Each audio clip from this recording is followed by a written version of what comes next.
be honest with you, Bud. I'm getting a little concerned about what I'm seeing on some of these reruns. Those are not your cookies, Bud.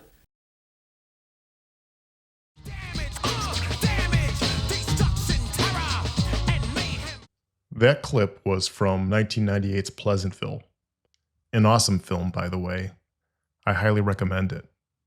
Anyway, that line and the title of this video summed up my feelings after watching the Star Wars sequels, all of which took turns retroactively and uniquely violating George Lucas's original scripts.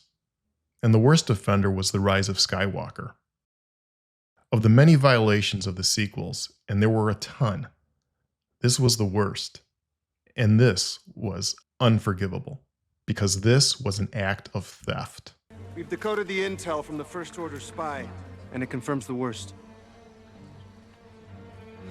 Somehow Palpatine returned. What the sequels did, or attempted to do, was nothing less than the wholesale destruction of something good, something innocent. Not content to suck on their own terms, or confine their inferiority to themselves. By way of bad writing, and frankly some bad intentions too, they stole, not borrowed, from the originals. Stole the maturation of Han Solo. Stole the faith and grit of Leia. Stole the idealism and hope of Luke. Stole the sacrifice and redemption of Vader. And stole an entire trilogy and its meaning that had sat there, content in its completion and victory, for almost 40 years. If 1977 represented a new hope, 2015 gave us a new joke, and the joke was on us. By the way, consider this a little trigger warning about a mild topic. It's also a promise. There will be no personal attacks, no vitriol, or isms of any kind. I will not be foaming at the mouth, and I am well aware that I'm talking about a movie here. But I will be standing firm. I'm somewhat flexible on a lot of subjects, and typically can meet most people halfway. But when it comes to the Star Wars sequels, that's where I draw the line.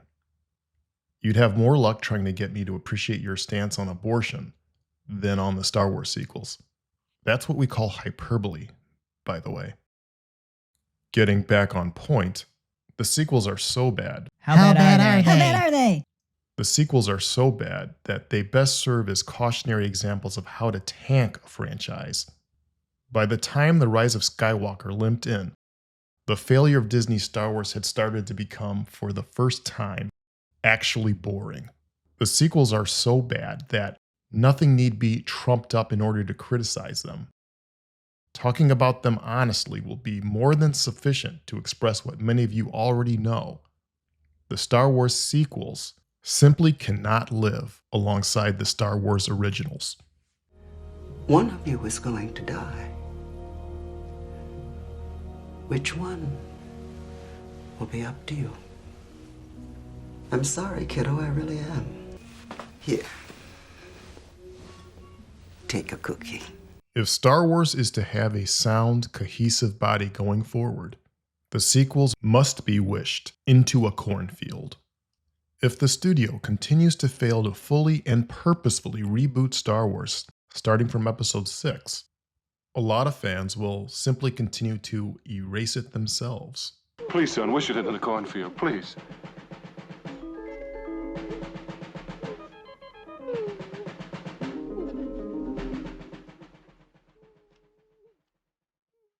This means that nothing going forward can be attached to any timeline connected to the sequels.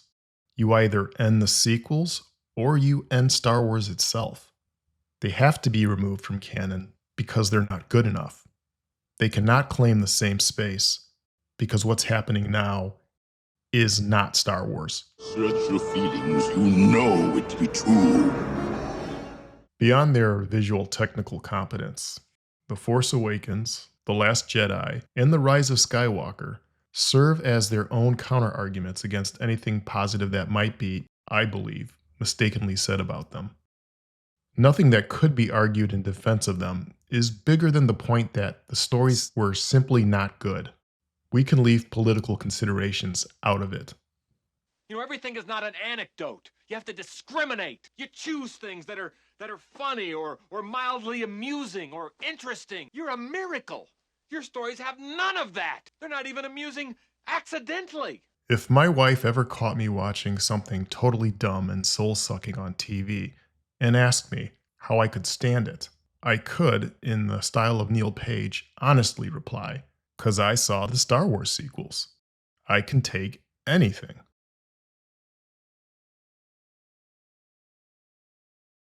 I don't care that you paid for it, Disney. I don't care that you spent a king's ransom to get it. This was not your story to modify. These were not your cookies. These were George's cookies. And they'll always be George's cookies. At least the ones that weren't burned.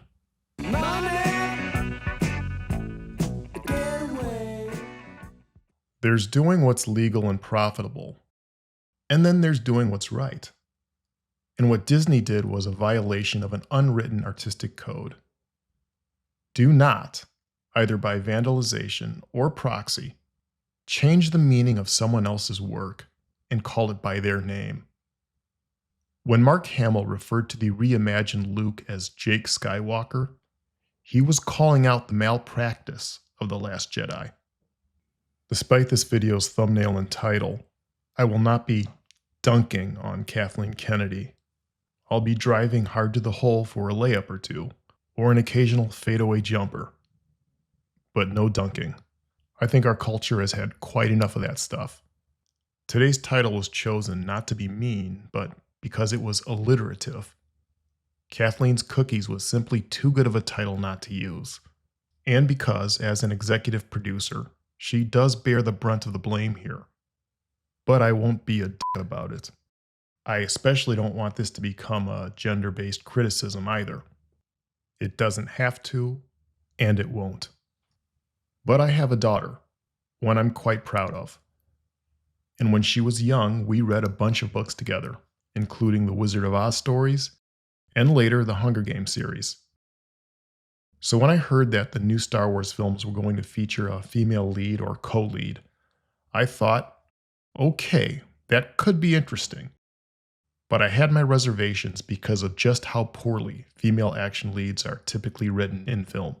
Still, I was willing to give it the benefit of the doubt and went in hoping to see a compelling story of a female's journey toward and through the Force, and hopefully free of any distracting grievance narratives.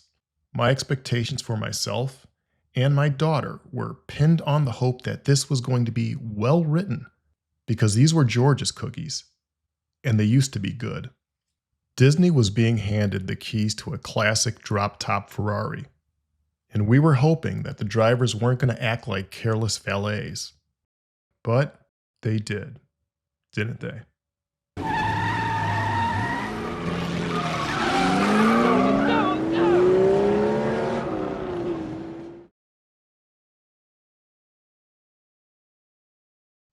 You know what's funny about Star Wars? The original films were about the next generation helping course correct and ultimately redeeming the shortcomings of the previous generation, and in doing so, saving the entire enterprise and making every step taken worth the trouble. This means that Luke's missteps and even Anakin's fall ultimately served the good and fulfilled the prophecy. But in reality, the films themselves gave us a real-life example of the next generation, in this case, storytellers, failing where the previous generation succeeded, and making everything that came before it worth nothing in the end.